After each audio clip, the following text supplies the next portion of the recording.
Hello, traders. FX Pip Collector here. Today is Thursday, May 15th, and this is my analysis for the Euro Yen. If you haven't done so already, definitely do check out my free Discord channel, which is linked down here in the corner at the end of the video. And make sure to take a look at my website, fxpipcollector.com. Watch the video on my home screen to learn more.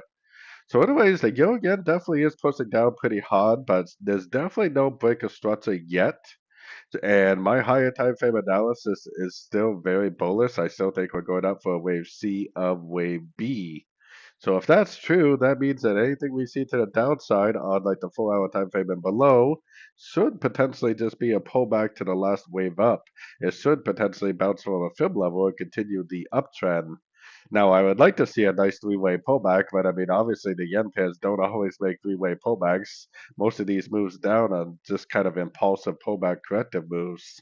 So keeping that in mind, going down to the 1 hour time frame, I'm keeping an eye on all these Fibonacci levels. I don't know which level it's going to respect, but I do know if it makes like a double bottom, nice break of structure at any one of these levels, which I have no idea which one.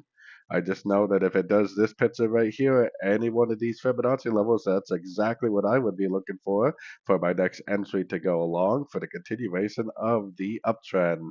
If you are a really short time frame trader, like trading very short time frames, I would definitely be recommending shorts until you do get that double bottom breaker structure at one of these three Fibonacci levels. So anyways, don't forget to like and subscribe, and as always, thank you for watching and happy trading.